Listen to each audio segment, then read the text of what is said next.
Lection 78. The betrayal by Judas Iscariot. And it came to pass, while Jesus yet spake, behold, there came a multitude, and Judas was called Iscariot went before them. For Judas, having received a band of men and officers from the chief priests and Pharisees, came thither with lanterns and torches and weapons. Jesus therefore, knowing all things that should come upon him, went forth and said unto them, Whom do you seek? They answered him, Jesus of Nazareth. Jesus said unto them, I am he. As soon as he had said unto him, I am he, they went backward and fell to the ground. And when they arose, then he asked them again, Whom do you seek? And they said, Jesus of Nazareth. And Jesus answered, I have told you, I am he. If therefore you seek me, let these go their way. Now he that betrayed him gave them a sign, saying, Whoever I shall kiss, that same is he. Hold him fast. And forthwith he came to Jesus and said, Hail, Master, and kissed him. And Jesus said unto him, Friend, wherefore are you come? It is with a kiss that you will betray the Son of Man.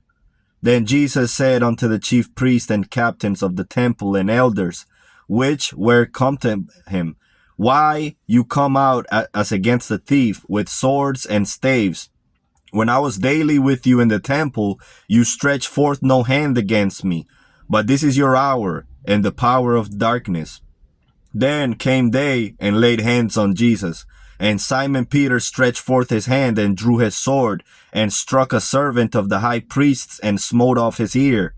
Then Jesus said unto him, Put up again thy sword unto his place. All they that take the sword shall perish by the sword. And Jesus touched his ear and healed him. And he said unto Peter, Thinkest you that I cannot now pray to my parent, and he shall presently give me more than 12 legions of angels? But how then shall the scriptures be fulfilled, that thus it must be? Then all the disciples forsook him and fled. And they that had laid hands on Jesus led him away to Caiaphas, the high priest. But they brought him to Annas first, because he was father-in-law to Caiaphas, who was the high priest for that same year.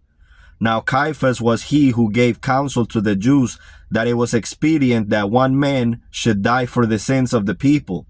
And the scribes and the elders were assembled together, but Peter and John and Simon and Jude followed afar off unto the high priest's palace, and they went in and sat with the servants to see the end.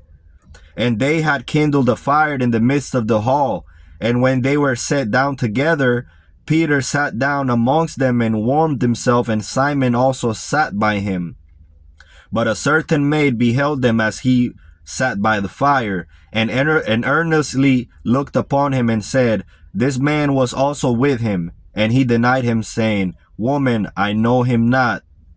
And after a little while another saw him and said, You are also of them. And Simon said, I am not. And about the space of 1 hour another confidently affirmed, saying, Of a truth, this fellow was with Jesus of Nazareth, for his speech betrayed him. And Simon denied the third time with an oath, saying, I know not the man. And immediately while he spake, the cock crew. And the Lord turned and looked upon Simon, and Simon remembered the word of the Lord, how he had said unto him, Before the cock crow this day, thou shalt deny me thrice. And Simon went out and wept bitterly.